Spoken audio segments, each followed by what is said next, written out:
Hi there, so I'm very excited about the video I'm about to make right now because I've been wanting to do this one for a long time, and it's all about introducing you to two of my favorite fictional INFJ women who are really amazing and to tell you about the series in which they are the main characters of, and how it changed my perspective on myself and my personal life, but also in general on what it means to be an INFJ and what our strengths are. And also, I know this, I think this sounds kind of pathetic and a little bit like an NF type cliche, but actually I've never been able to identify with a real human being as much as with those two characters. So yeah. So the series I'm talking about is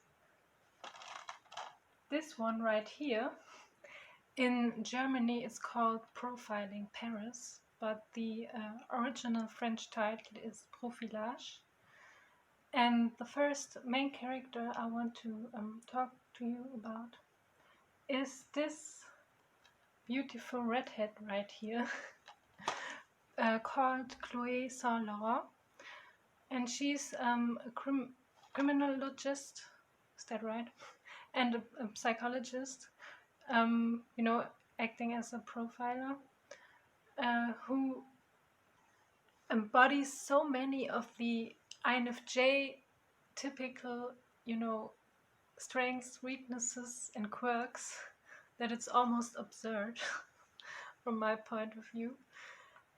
And yeah, she has a difficult life story. She has been through some trauma in her life, or in her childhood, or in her youth, and which leads to her having quite the isolated lifestyle, and basically living for her job or profession mostly.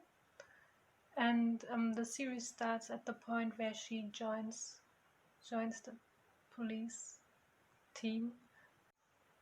Yeah, and from that point onward, the whole series is kind of based on her ability to, put herself in other people's position, like not just having compassion with them, but cognitively diving into their minds and dissecting their thought patterns, and yeah, also picking people's brains, which of course are introverted intuition and extroverted feeling.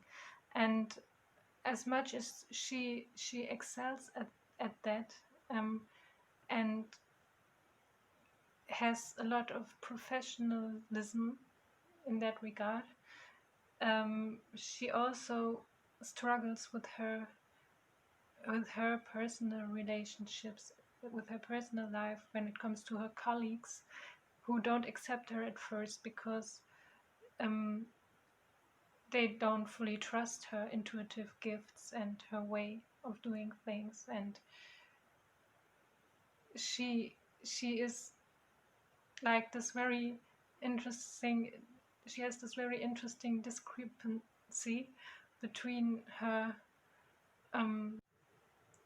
knowledge and professionalism on the one hand, and then on the other hand being kind of clumsy very often, and being, a very introverted INFJ who is not able to connect on a personal level so easily.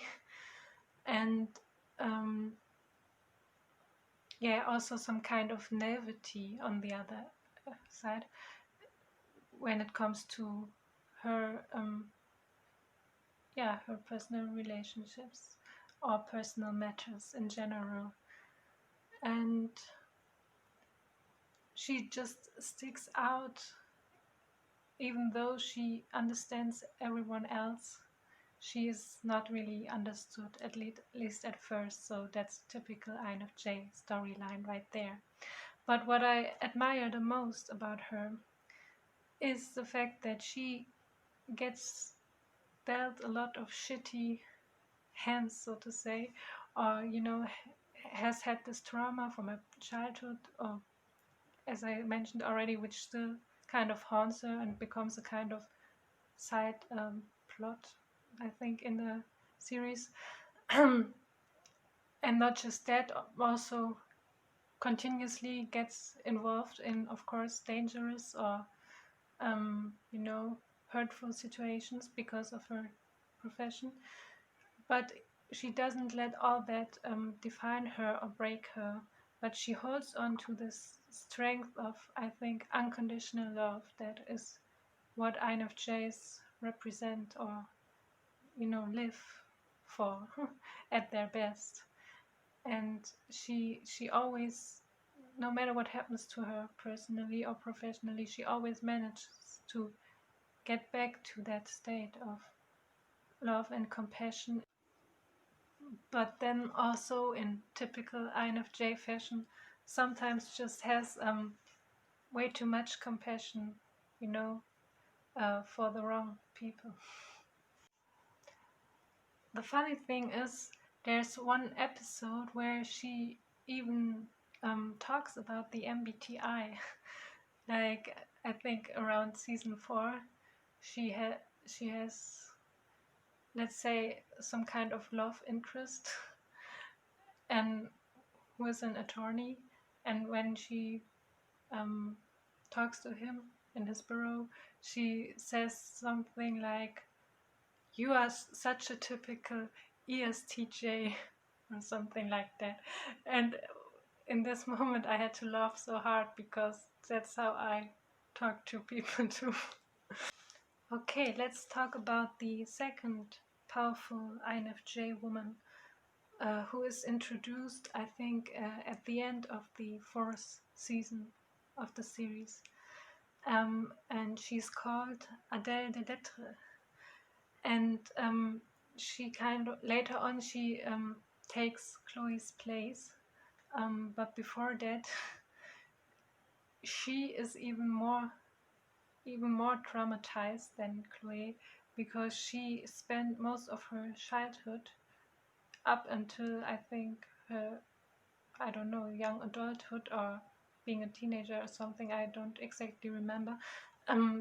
She spends this time being kept hostage by an evil INTJ.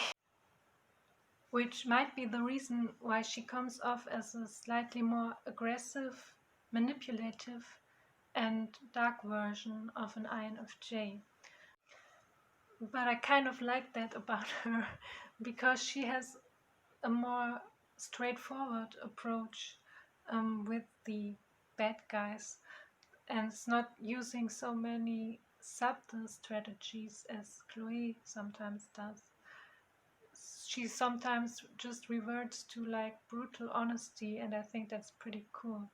And she also embodies just a lot of resilience and persistence, and yeah, it's really impressive, I think, how she fights through all her inner demons, and later on even fights off her actual abuser in some kind of really intense psychological warfare duel.